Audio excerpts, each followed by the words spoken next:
If you're like me, the first time you hear a speaker and you listen to the long introduction, going through your mind is, I'll be the judge of that.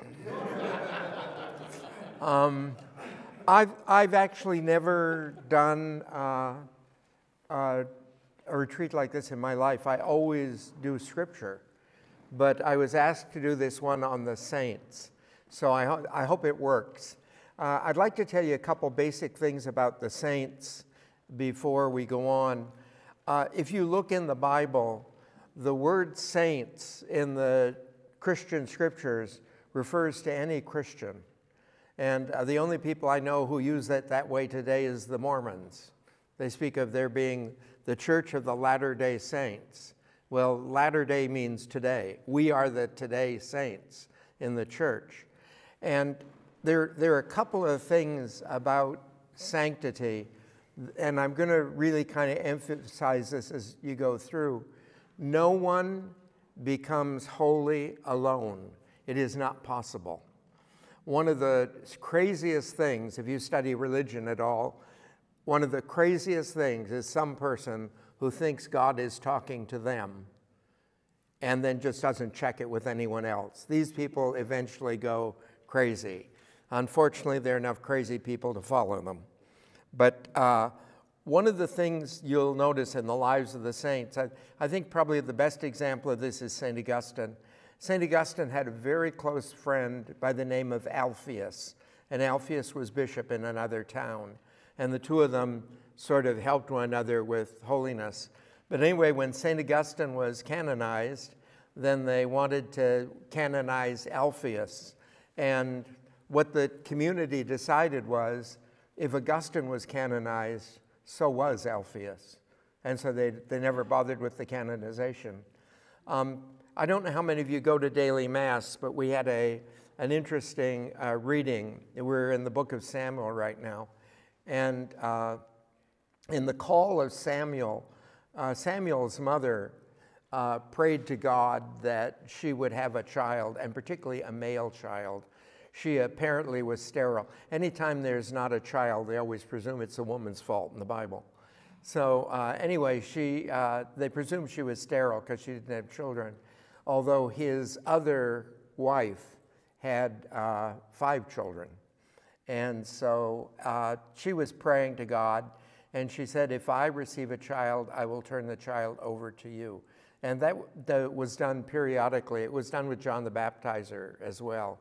But they would see a child as a special gift from God, and after the child was weaned, a very tiny child, then they would go and live in the temple and help and work there. So that's what Samuel did.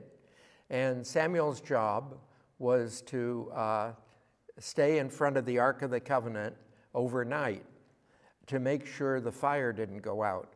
I don't know if you've ever been told this, but the reason we have a sanctuary lamp where the Eucharist is around the side, we have sanctuary lamp because the Jews had a lamp perpetually burning in front of the Ark of the Covenant. So for us, the Ark of the Covenant is the Eucharist. So we always have a candle there, and that's the descendant thing. So he was there, and in the middle of the night, he heard, Samuel, Samuel. Well, Samuel thought it was the high priest calling him, so he went over to see the guy, Eli. And Eli, in very polite terms, said, don't bother me. And so Samuel went back and sat there again, had the same thing happen. Samuel, Samuel. Eli says, not me. Then the third time, Eli says, when you hear that voice again, you say, speak, Lord, your servant is listening. So Samuel did. He said, speak, Lord, your servant is listening. And he began a relationship with God through his whole life that we would call dialogic. He was in a continual conversation with God all the time. There's several saints who've gone through that. And the thing that is really curious about it is that Samuel is one of the holiest people in the Jewish scriptures. He's probably the greatest prophet as far as the influence in Israel. He didn't write any of the books, Samuel or anything, not like Isaiah or something. But his influence was pervasive.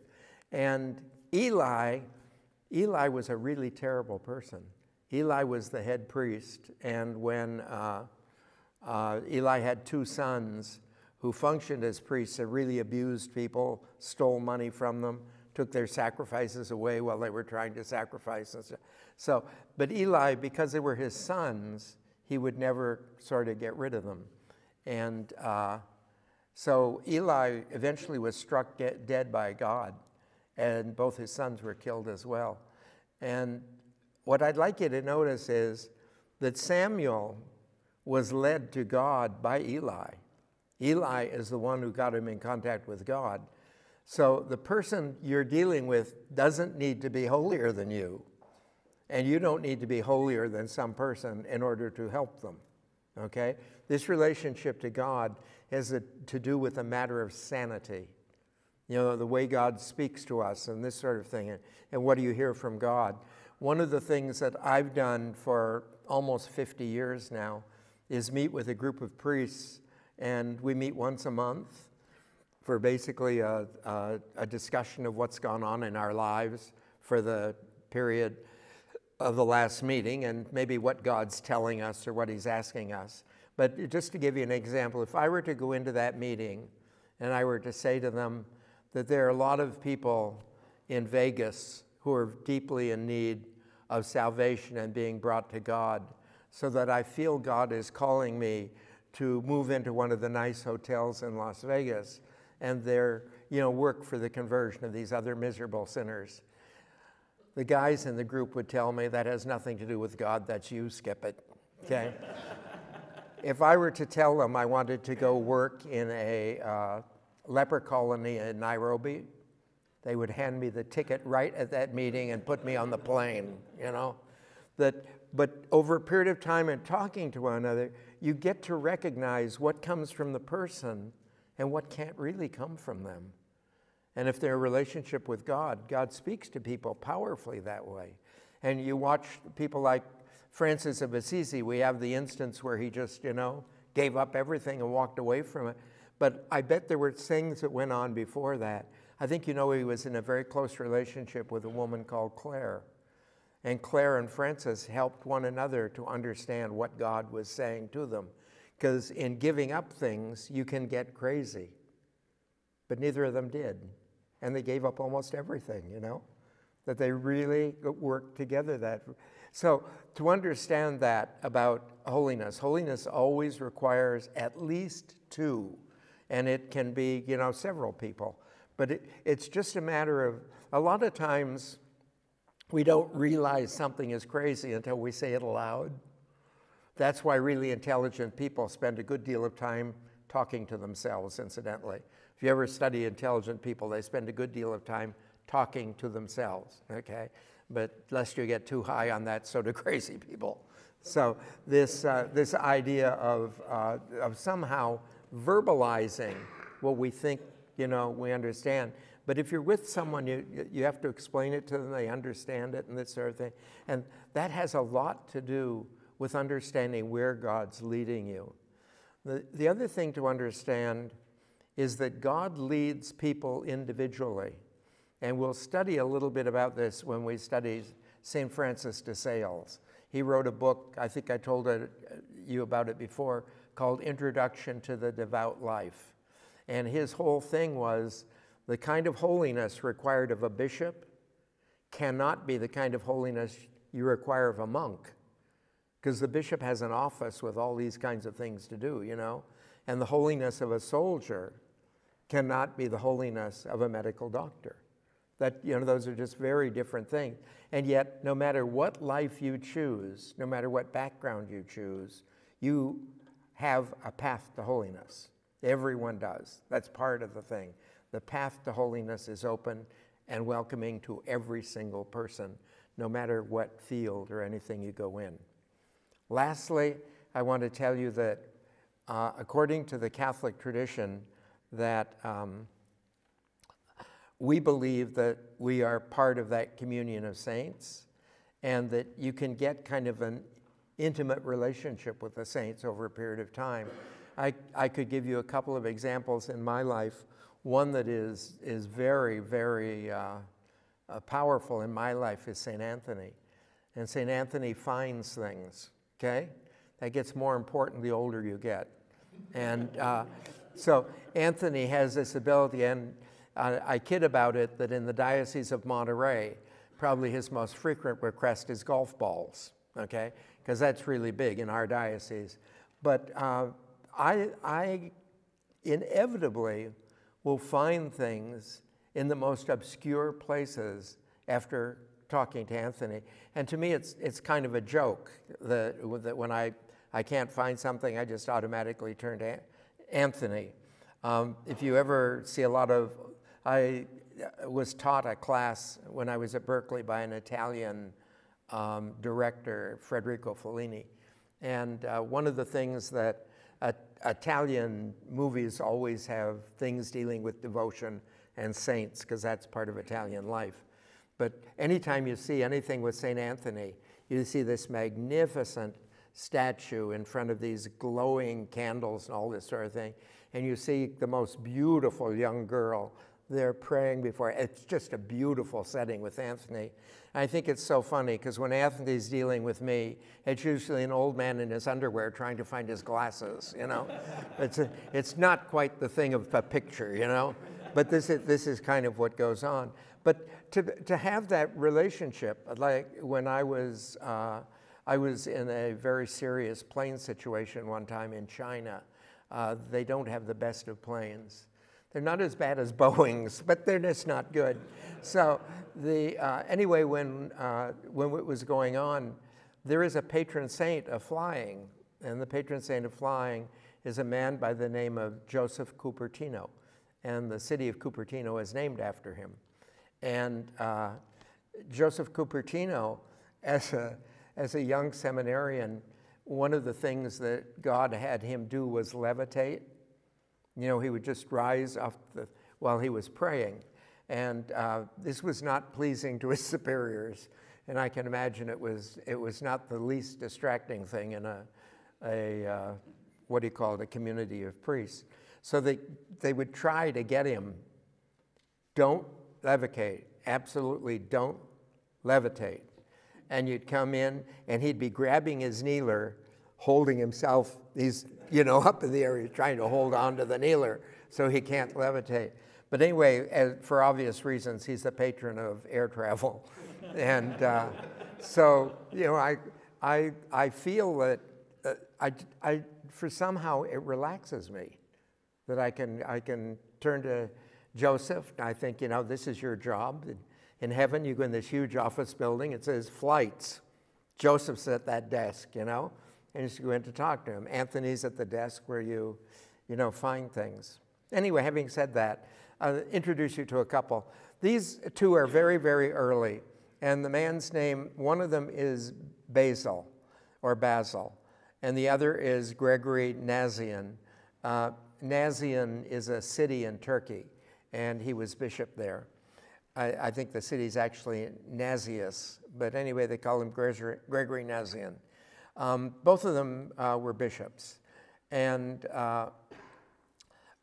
Basil became very, very famous very early as being a brilliant man. He studied in Athens. He's from Greece. He studied in Athens, and you know, with the philosophers and everything, he had such a great reputation. When he decided finally he was going to become dedicate his life to God, he went off and lived in the desert as a monk. And people kept telling him, you know, that's a waste of your learning to stay there. You know, you can be a priest, you can do something, but come back into the thing. So gradually he did that and became the bishop in a city called Caesarea. The same Caesarea we know from Israel, you know, the city. And the big thing that was going on in his day was Arianism. We have Arianism in the church today. One of the emperors was Arian and really enforced Arianism. But the basis of Arianism that separates it from our teaching is that Arians do not believe Jesus is God. They believe he's a human being, born a human being who was raised up in holiness to the level of divinity. But you remember in the Creed we say that he was from the beginning, God from God from true God, begotten, not made. We say they don't hold that. They hold as a human being. And I don't know how much you deal with other Christian denominations, but the idea of Jesus being God is not generally held today. It's held certainly in the tradition, the Orthodox churches, the Catholic Church, a lot of Pentecostals. But in general, you would find that if you go Lutherans, Presbyterians, Methodists and stuff, the divinity of Jesus is not a thing for them. And the reason why that particularly bothers me is that I believe, and I don't think this is any great insight, but I believe that what holds the church together is Jesus, and not the picture of Jesus or the idea of Jesus, but Jesus himself. And in the early church and today, we preserve the presence of Jesus himself in the Eucharist. We preserve it that way. But at least when the Protestants broke off from us originally, they preserved it in the knowledge that Jesus was God. Being God, he can be everywhere. So they could have Jesus as God that way. But I think if you don't have the Eucharist and lose this idea of Jesus being God, you can't hold together as a valid Christian community. So anyway, he was always being expelled by the emperor. He was a very holy man, and one of the big problems, I think, this is probably true of all successful people, actually, they end up suffering from a lot of jealousy, and people were jealous of what a powerful bishop he was, what a great preacher he was, all this sort of thing. So he dealt with all this kind of jealousy, and he went through a very, very serious life of suffering. And as he was dying, he said, I lead this life of suffering so that we'll restore the church to the discipline and favor they had in the past, and the next generation will not have to suffer. It's kind of like parents. You always want to see your kids better off than you are. And so he went through that. Now, when he went into study religion is when he met Gregory, and they became very close friends.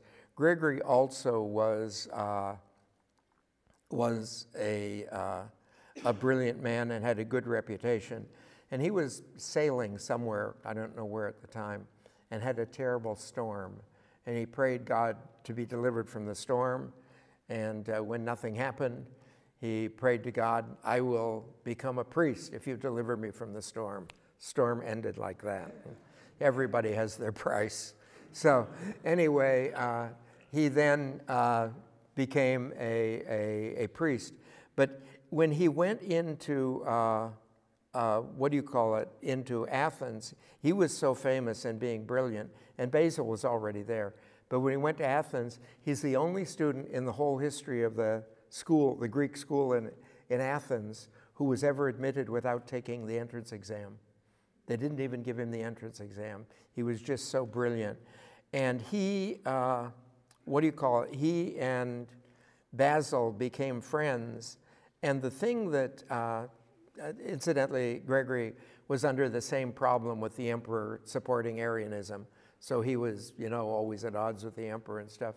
But Basil and Gregory made sort of a pact between one another, and they lived their lives in competition for holiness.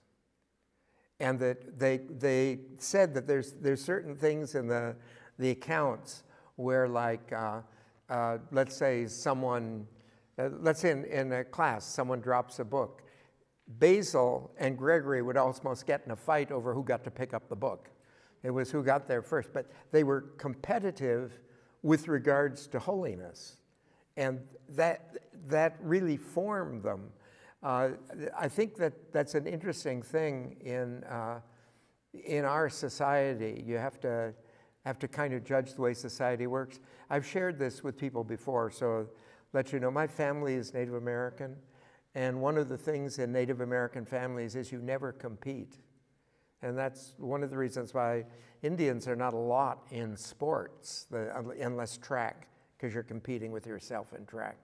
but they kind of avoid the sports, most of them.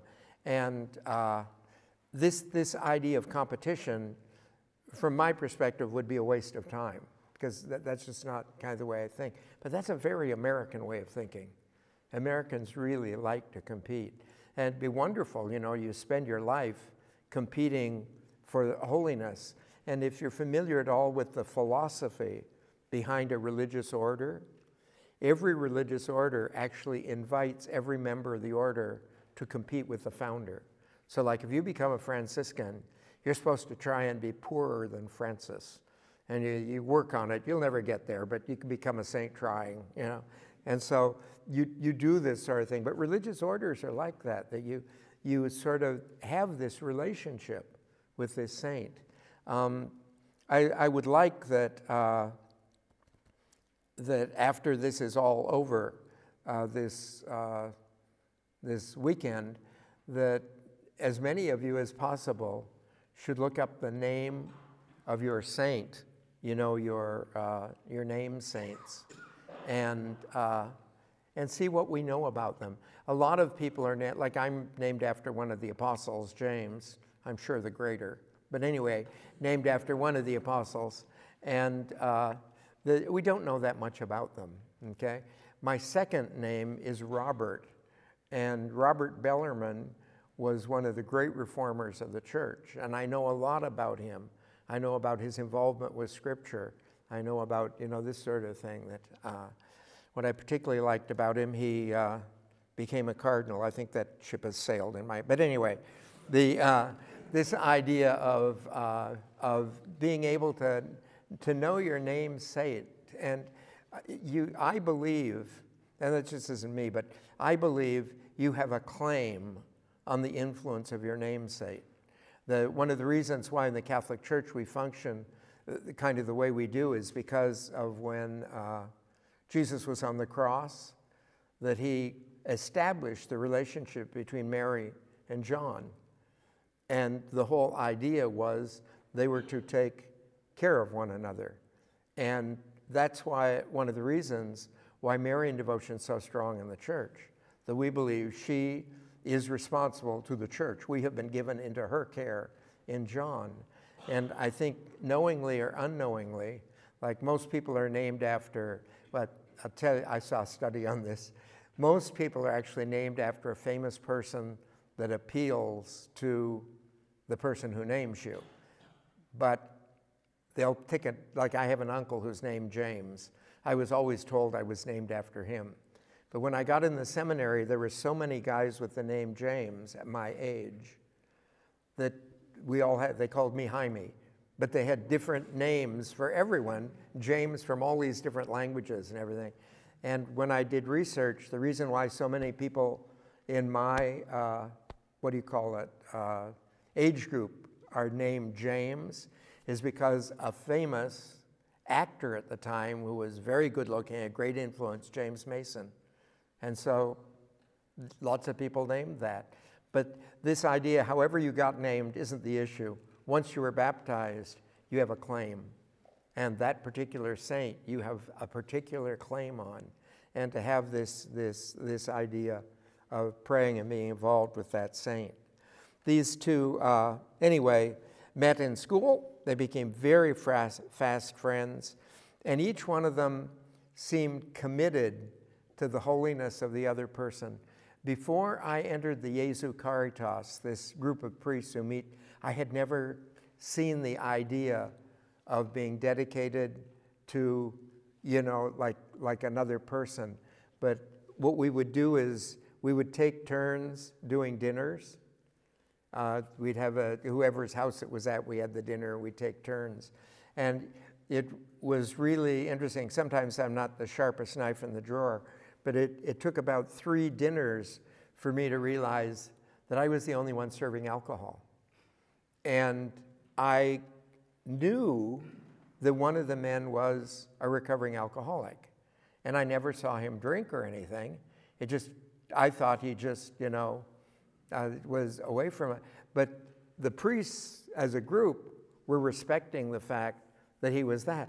And if one of the guys in the group goes on a diet, by God, we're all on a diet every time we meet, you know, this sort of thing. But this whole idea of being dedicated to the good of people around you. And I don't know if you've ever thought about this, but Jesus Christ was totally and completely dedicated to our good. You know, Jesus didn't have to do anything about his being good. There's nothing to do about that. But the price he paid and the life he lived because he wanted me to be good. And he did this way. And if you watch in the scriptures, I believe that this compassion of Jesus to be good for other people leads his whole ministry. You know, he knows that he's a special person. I don't think he knew he was God, but I think he knew he was Messiah at the age of 12. When he says in the temple, they say, your father and I have been looking for you. And Jesus says, you should have known I'd be in my Father's home. He changes the word Father to God. So it's this idea of that he knew he was probably the Messiah and this sort of thing. But you know, once he knew he was the Messiah, he went and lived in Bethlehem, working as a carpenter for 20 years. He was 33 before his ministry began. And how did his ministry begin? He went down to John the Baptizer, very famous guy. All kinds of people were going down to listen to him preach. And when Jesus comes on the scene, John the Baptizer looks up and said, behold, the Lamb of God. That began Jesus' ministry. Jesus didn't start it. John did. John started his ministry. And then you watch with regards to miracles. Like Jesus, you know, is preaching, that sort of thing. None of this miracle business. And he goes to this wedding, and they run out of wine. And his mother mentions they're out of wine, and he says, well, it's just not my time yet. God hasn't told me to do this. But he's so concerned about that couple being embarrassed, not having wine, that he does it. And that begins his ministry of miracles things. He goes to Peter's home, and the miracles, you know, are wine, that sort of thing, miracles of things. He goes to Peter's home, and they explain to Jesus that Peter's mother-in-law is sick in bed. So he has to do the cure, and that's the beginning of his healing ministry. You watch that all the way through. He's moved by compassion. He tells the apostles, I was sent just to the lost sheep of Israel. He tells the apostles they can only go to the lost sheep of Israel. He's very careful. But this woman comes up, a Canaanite, and she has a crippled daughter. And she comes before Jesus and asks for the cure. And Jesus explains to her, you know, I was sent only for the lost sheep of Israel. And she says, in much more polite words, but she basically says, I don't care who you were sent for. This is my daughter. She's dying, and you can cure her. That's the beginning of Jesus' ministry to the Gentiles. And think about it for a minute, because most of us come from Gentile stock. If he hadn't taken that turn, we wouldn't be Catholics today. You know? And it's this great compassion for us that becomes the rope by which God leads his own son. You know, you'd think if you're Jesus, that God the Father would, you know, slip you a note, talk to you, or say something. That isn't what happens. It's we have the power of God to influence one another for good. Now that power is worthless if we're influencing one another for evil. We cannot claim that power. But if we're working on one another for good, we have the right to claim that. And if you could make one person around you a saint, your salvation is absolutely assured. No questions about it at all. Just to work on making them a saint. Wouldn't it be wonderful if you could make your wives, well, I shouldn't say that. So anyway, these two people competed in this sort of thing, and they brought one another to the holiness. And again, in the Jesu Caritas, we try and do that, noticing things, as I mentioned, about people as far as people getting too attached to things, people becoming lazy in ministry. I think you know that ministry is a very, very demanding thing. And I think one of the tricks of Satan is to burn people out. And some people think it's a great virtue to say yes to everything. But you might look in the scriptures and see how often Jesus said no to people. There are many things in the scriptures, and we only know about them when he changed his mind. Like he said no to the wine at Cana, but then he changed his mind. But you notice Jesus oftentimes will back away and go off and be alone. So you have to remain strong, but you have to remain strong for others. We have to remain, calm. We have to remain calm for others. We have to enter into this. So this is what I thought I would present the first time, is this idea of friendship. And we're going to see this in a lot of the saints as we go through, that they tend to come in pairs. And a lot of them are a man and a woman, like Francis de Sales and forget the lady's name. There's Francis and Claire and that sort of thing. But there are a lot of times they're in pairs, and they work for one another's holiness. And one of the things about the pairing with the man and the woman, I went through, I guess I'd been through about 14 years of theology at a certain point. And I went to UC Berkeley for the last couple of years.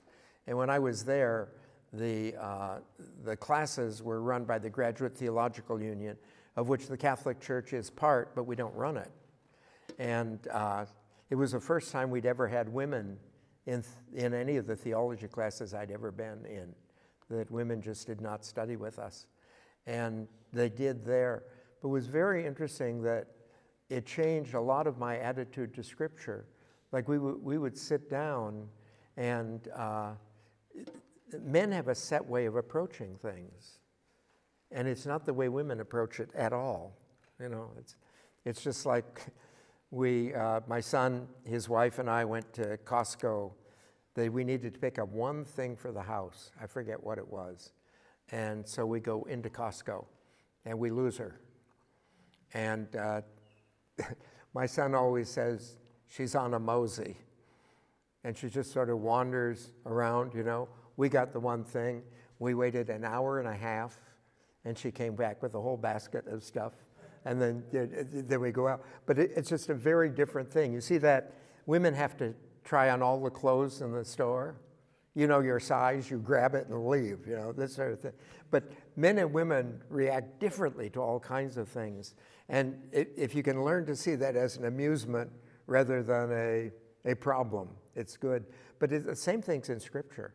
If you look at a text, a woman will not approach the text the way I do. And the complementary is where you come to the really deep understanding. The same thing's true of holiness.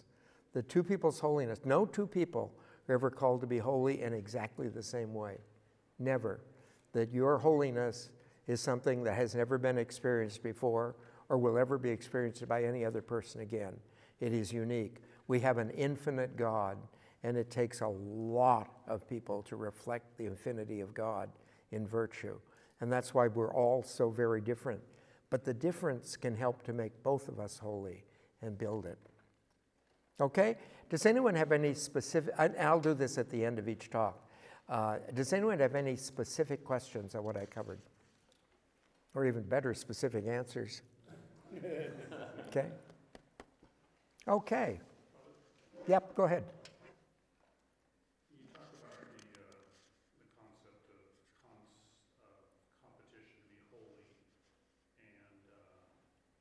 and it strikes me that in our culture today, the person that exhibits an effort to be holy is ridiculed, Mm-hmm. or trying to be holier than thou, or something like that. Mm-hmm.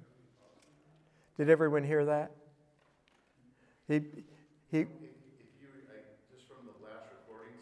Okay. Oh, good. I see that. Yes. Anyway, then we'll all be able to follow. Yeah.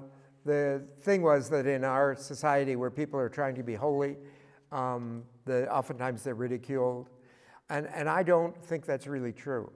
What I think happens is people try to be visibly religious, and people ridicule that.